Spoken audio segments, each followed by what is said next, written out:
The UK's electricity system is changing.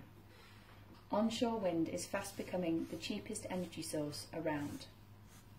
Batteries have started to provide us with a way to save renewable energy generated today to use later. And a whole host of new low-carbon technologies, like electric cars, have come onto the scene. The situation has become more complex, and with it has come opportunities and challenges. The UK's energy infrastructure started to be built in the 1850s.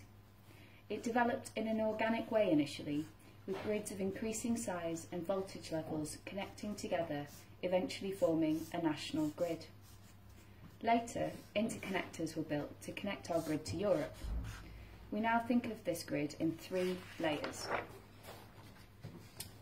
Firstly, distribution networks. These are the highways and byways of the electricity grid, which brings power to our homes and businesses. The transmission networks. These are the motorways of the grid. Large generators and industrial users also connect directly to this grid. And finally, the interconnectors. These connect to the transmission network of different countries together to form a pan-European supergrid. In the future, we may even extend this to Africa and Asia. Each layer ensures that users with different levels of demand for energy can access the right level for their activities, and power can be efficiently moved from where it is produced to where it is consumed. When the national system was built in the 1940s and 1950s, energy was pumped into the top of the system from large coal power stations.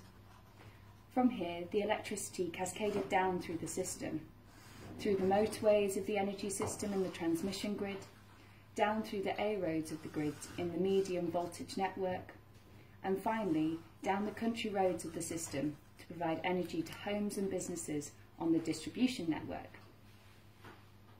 Since the 1930s, the energy system has had a few new bits added to it, mainly in response to the explosion in demand for energy in the 1940s and 1950s. In 1961, we built the first interconnector that allowed us to purchase energy from France, handy when you're not producing enough at home. In the 1960s, we also started building a number of large nuclear power stations.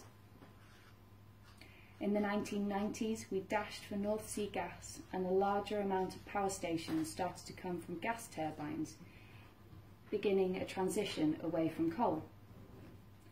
All of these changes meant that there were new ways of producing and bringing energy into the country.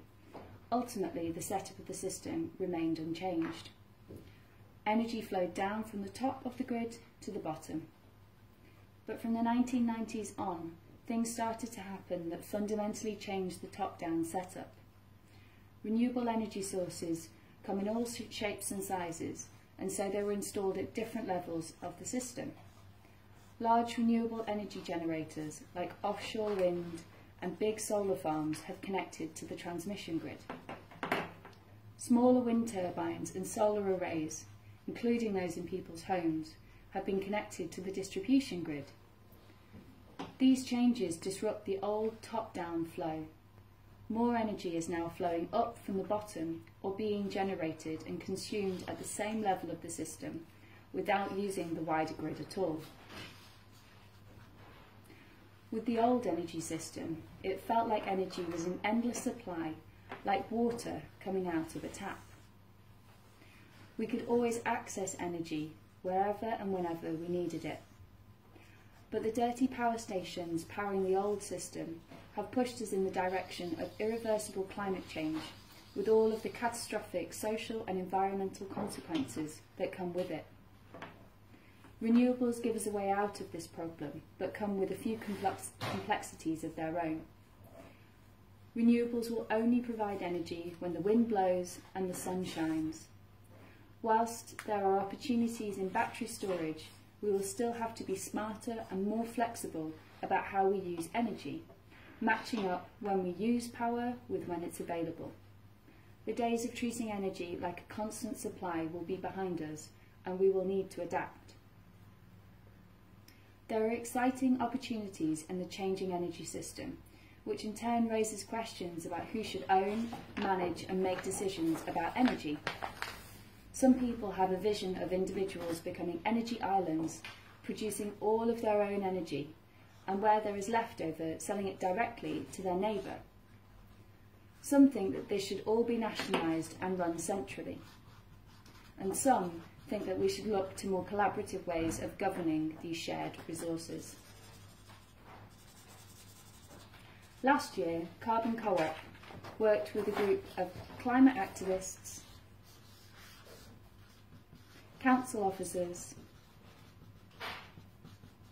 technology experts,